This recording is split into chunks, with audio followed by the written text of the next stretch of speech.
Hello everyone, welcome to back my Brahma YouTube channel. So लोगोफोर दिनैनि आं video लाना फैनायानो जाहैदों जोंहा गर्जन बसुमतारी सारा प्रमद बर'खौ मा बुंदों मा बुङाखै थारमाने इउपिपिएल सरकारनि दैदेनगिरि बिटिआरखौ बेंगिरि प्रमद बर'खौ मा बुंदों मा बुङाखै बिनि सोमोन्दैसो आं दिनै नोंथांमोननो भिडिअखौ लानानै फैनाय जादों। गर्जन बसुमतारीया बेखौनो बुंदों जे जार्नालिस्ट वेलफेयार एसोसिएशननि 10 कोटी थाखा होनो गोनांमोन आरो 5,000 सेंग्रा सिख्लानो साख्रि होनो गोनांमोन। बिनि सोमोन्दैसो आं दिनै नोंथांमोननो भिडिअखौ लाना फैनाय जादों। नोंथांमोना भिडिअखौ नायलांदो। गेदेर आदा प्रमद बर'आ इलेक्शननि सिगां बुंदोंमोन जे बिथाङा जार्नालिस्ट वेलफेयार फान्ड 10 कोटी रां होनायनि खोथा दंमोन, मानो होआखै नङा होमबा? साफ्रोमबो फरायसाफोरनो ग्रेजुएशन आरो मास्टार डिग्री खालामबाय थानायफोरनो मा होनदोंमोन बियो 2,500 रां होगोन, सासेबो फरायसाया मोनासै। गाव जुदि शिफ्ट जायोब्ला मा होनो 5 लाख 5 लाख सेंग्रा सिख्लाफोरनो साख्रि होनाय खोथामोन, सासेबो होआखै।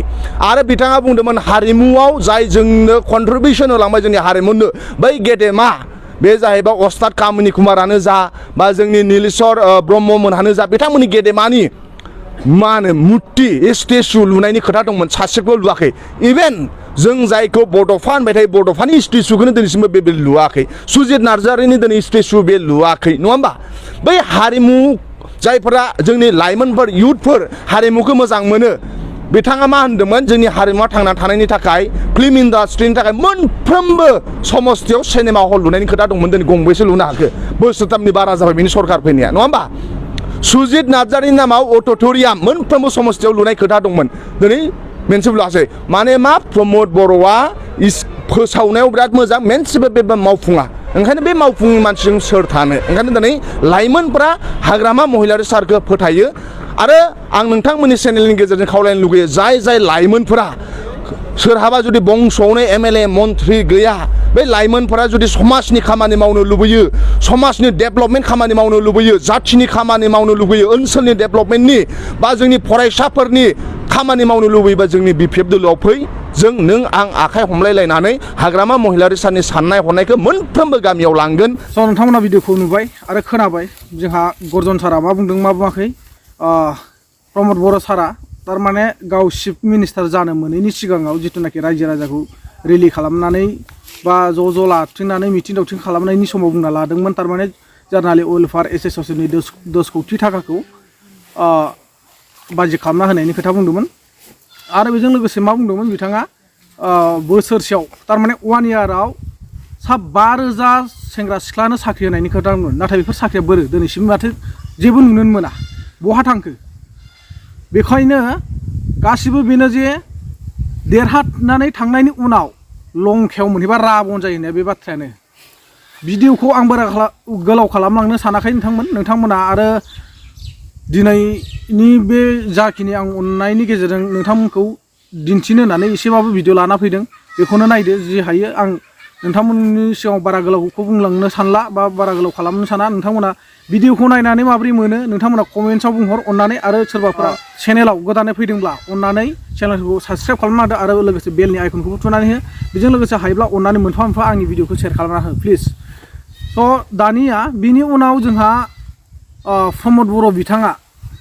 प्रमद बर' बिथाङा हाग्रामा सारखौ मा बुंबाय थायो बिनि बाथ्रासो आं फंनैसो होदेरबावनो सानदों। नोंथांमोना नायनो हागोन भिडिअखौ। সদায় 1,000 2,000 জইন কৰা বুলি কৈ থাকে, নিজৰ দলৰ মানুহকে জইন কৰায়, নিজৰ মানুহকে ঘূৰাই জইন কৰাই থাকে আৰু ৰাইজক দেখাই আছে যে মই বহুত ষ্ট্ৰং বুলি কেনে।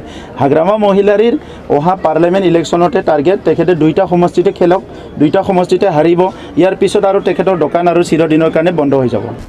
खोनाबाय बिथां बिटिआरखौ बेंगिरि चिफ मिनिस्टार प्रमद बर' सारा मा बुंदों? बिपिएफखौ बुंदों दैलिग माने सानसेयाव 10,000 करै मानसिफोर जइनिं जागासिनो दं बिपिएफ दलाव होननानै। बेफोर बाथ्राखौ नंखायसो सानदों बियो, थारमाने बिपिएफनि मानसियानो बिपिएफआव माने गिदिं जइन जागासिनो होननानैसो बुंदों। बेथ' इम्पसिबल बाथ्राया, थारमाने सियरखा जोंनि खोनानायाव आरो नुहुरगासिनो दङ जोङो, नङाब्ला ओरैनो ससियेल मिडियाआव भाइरेल जाखाया सहसाव।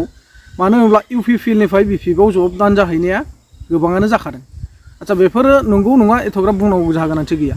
बिनि सायाव बिथाङा मा बुंबावदों जे उदालगुरि आरो गावसिनि क'क्राझाराव एइबाराव गावसोर 100% देरहागोन आरो बिपिएफ दला दलरै जेनलांनो गोनां जागोन।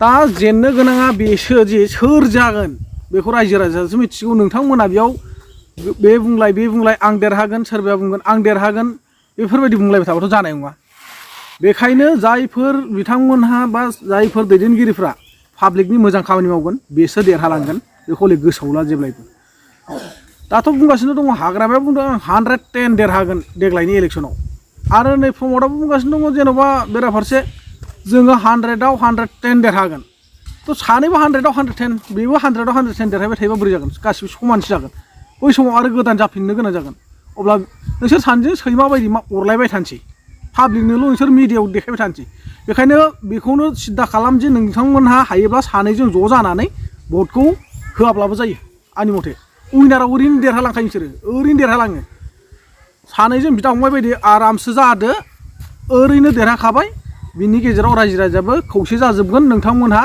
नोंसोरनो खौसे गैयिनि थाखायनो दिनै रायजोआबो पार्टि मोननै मोनथामाव आगान सुरनो गोनां जागासिनो दं लोगोफोर नोंथांमोनाथ' गासिबो गिदिर गोलावफोरनि खोथाफोरखौ हमदांनो हाखाबाय बा मिथिखागौ राजनितिकआव गिदिंनाय गिदिङै जेब्लाबो आं बेखौ मिथिया जिखुनु जाया आं जि बुंनांगौ बेखौ बुंबाय नोंथांमोना बे राजनितिकनि बेलायाव बा राजनितिक फैबाय थानाय इलेक्सननि सिगां नोंथांमोना गाव गावबागाव बबावफोर होनांगौ बबाव होनाङा बेखौ सेलेक्सन खालामनानै लादो दा दिनै आं भिडिअखौ एसेखिनियाव दोनथ'बाय बाय बाय टेक केयार जय